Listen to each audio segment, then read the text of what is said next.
I love that my producer's assistant asked, "Wait, Katie's starting a podcast?" Yeah, she's starting a podcast. Who is she interviewing? And his answer is the audience.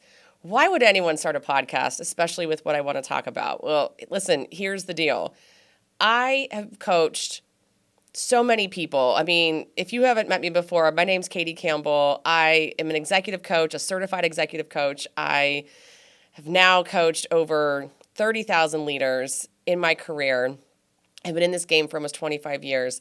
And I get asked the same questions over and over again. And so I thought, listen, I will keep working with all the coaching clients that I have. I love them so much. But if there is a question that I get asked repeatedly, I figure, why am I helping one person here and one person there? I could be helping millions of people. So here we are.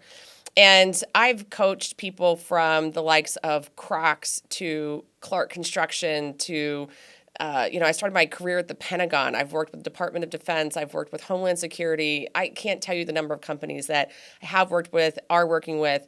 The list goes on and on. Chick-fil-A, some great brands that you've heard of.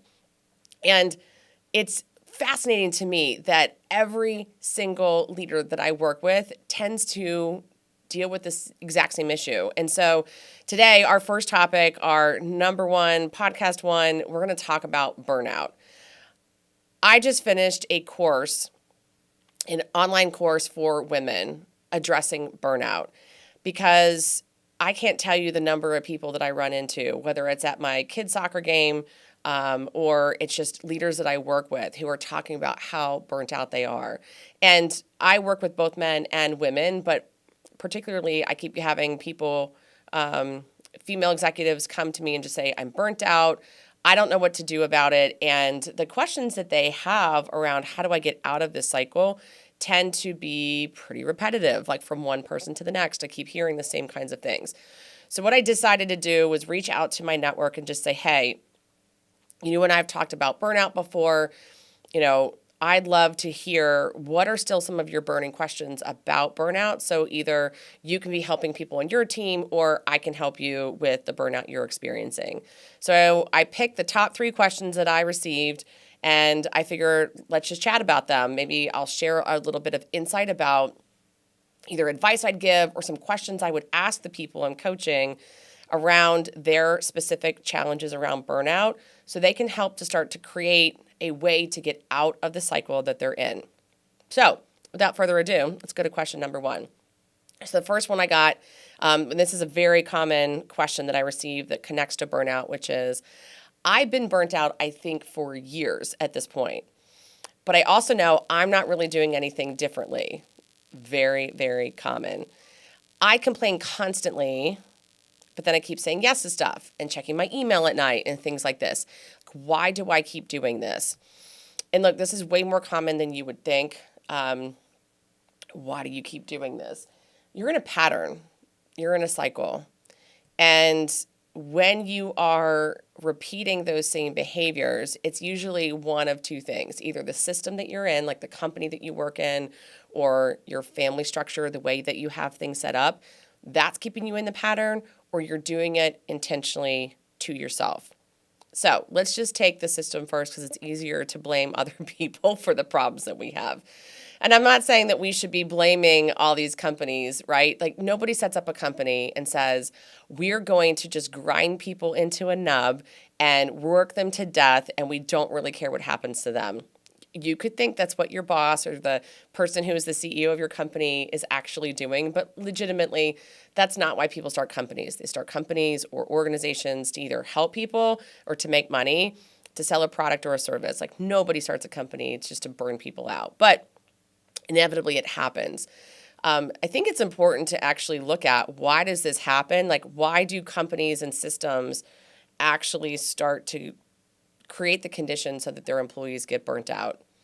So if you look at just what's happening today, the number one thing that every business leader that I work with, and I work with C-suite leaders, Fortune 500 executives from all across the country, all across the U.S., they will point to AI as being one of the number one things that is like a pressure. It's a crushing pressure for them.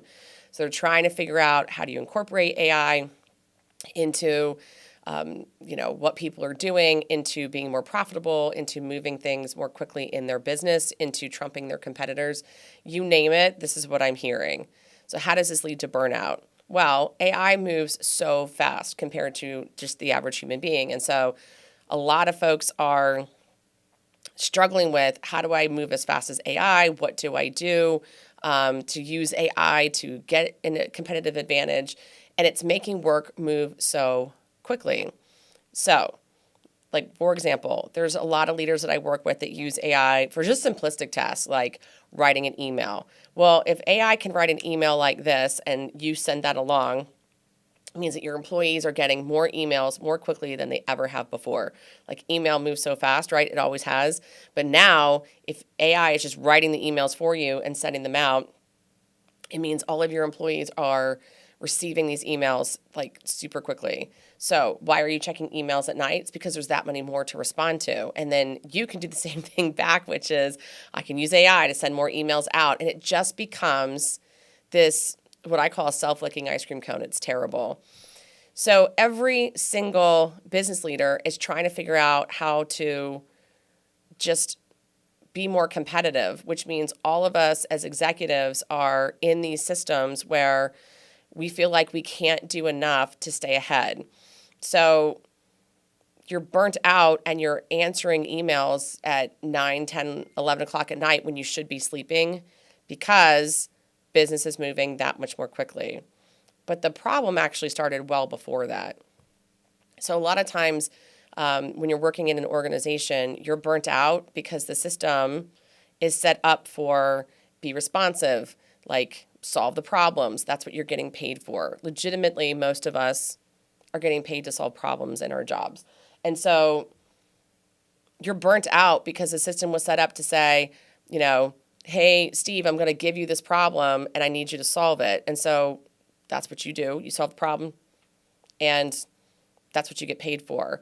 Well, the world of work is moving so fast. There's like an unending amount of problems to be solved. And so now you feel like, okay, well, I keep getting, email after email after email, and I've got to solve all these problems, and you're doing it very quickly, and you get rewarded for that.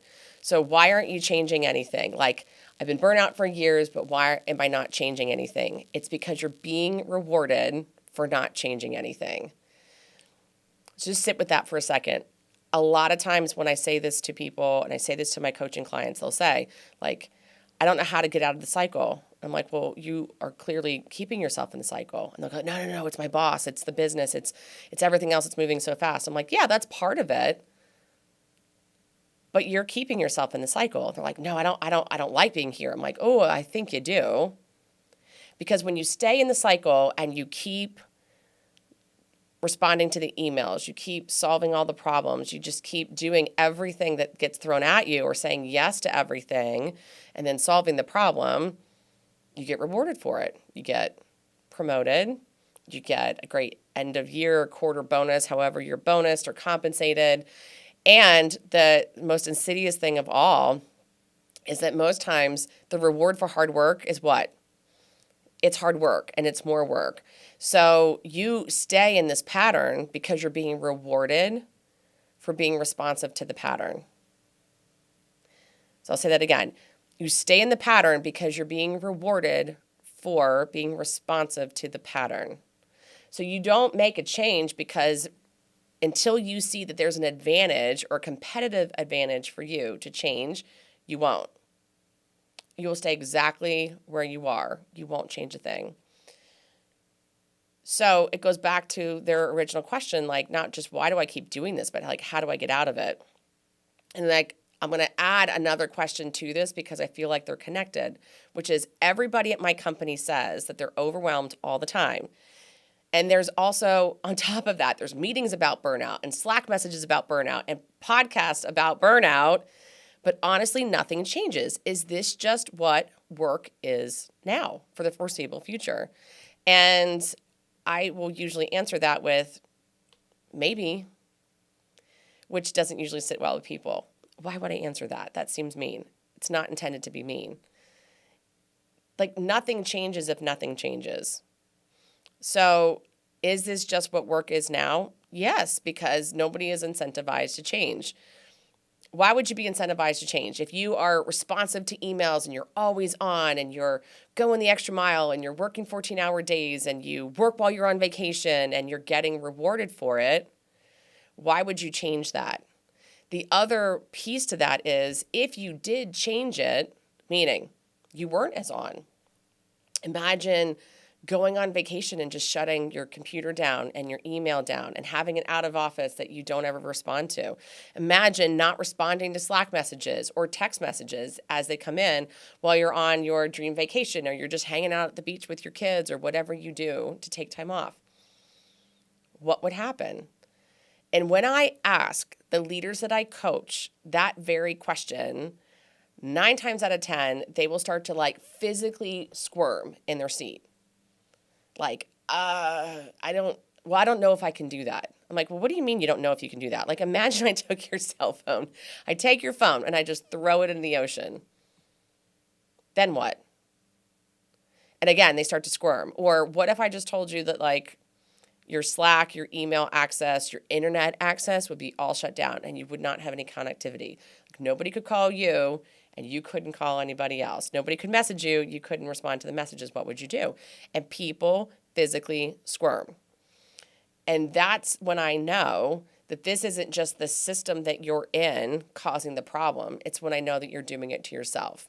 Because in that moment, it is clear to me that you are either being gratified or rewarded for being on, being loved, being needed, being wanted, being depended on, or you've never spent time thinking about what would happen if people just couldn't get a hold of me. That somehow you've convinced yourself it's more important to be on and sacrificing yourself on vacation or being away or being present to your family or just like you being solo on a vacation on a trip somewhere, that you are like, no, I still have to have Slack. I still have to have my email. I still have to be able to message people. That you're doing it to yourself. It's not just the system. And an example I always use is because I've seen this happen before. I've worked with people who have had to go out unexpectedly because they have a partner or spouse that gets sick, that they themselves have been sick. I've had coaching clients that unfortunately have, ended up in an accident, like a car accident, that sort of thing, and they've had to be out for weeks unexpectedly. Do you know what happened in all of those scenarios? The businesses they were working for didn't collapse. They still exist. I'm still working in many of them. They're still around. The teams that they were running still operated. The customers they were servicing still got their needs met. So what does that tell you? It tells you that the business is just going to go on. The show goes on without you. So if like the beer truck comes and it hits you and takes you out, guess what? Your customers are still going to have their needs met. Your team is going to eventually get a new boss or a new manager over them. Everybody is replaceable. There are very few businesses out there where every single position in the business isn't someone that can be replaced. So when people just say, but they need me, I am the only person who knows how to do this. I'm the only person who can solve this problem. My question back to them is, are you sure about that? What would happen if you left and you never came back? And we've all known people who have left the company that we're working for or the organization where we work, and what happens to their workload? It gets redistributed. They open a position, a requisition as soon as you leave, and they hire somebody else, and then they take that job, and then they're doing all the work that you used to do. A lot of times it has nothing to do with you. So we are burning ourselves out, and the leaders I'm working with are burning themselves out, not recognizing that, unfortunately, they are replaceable, and somebody else is going to come in and do the job behind them if they don't do it. So why is this important?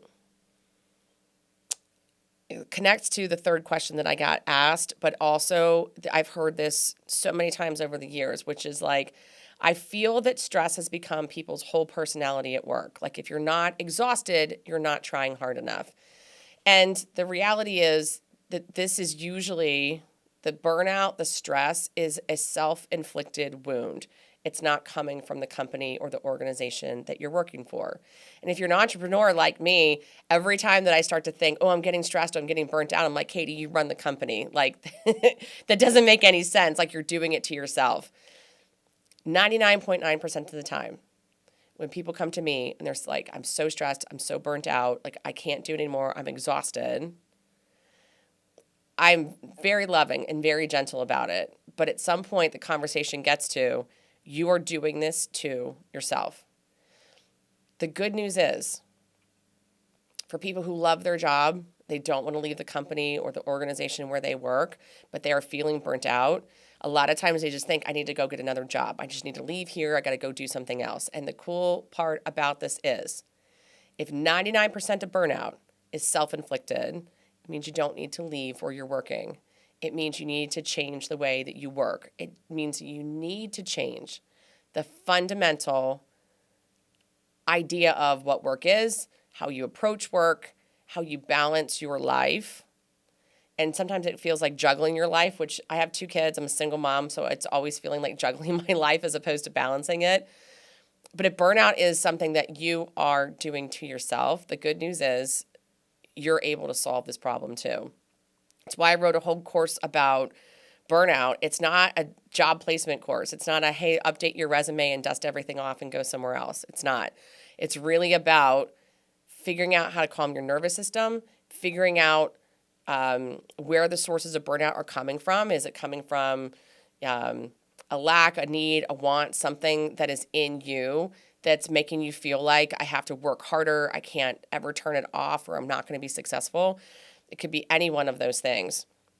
But why we keep doing this is because we've convinced ourselves that the way that we're working or how we're producing the work that we're doing is the only way that we are going to be successful.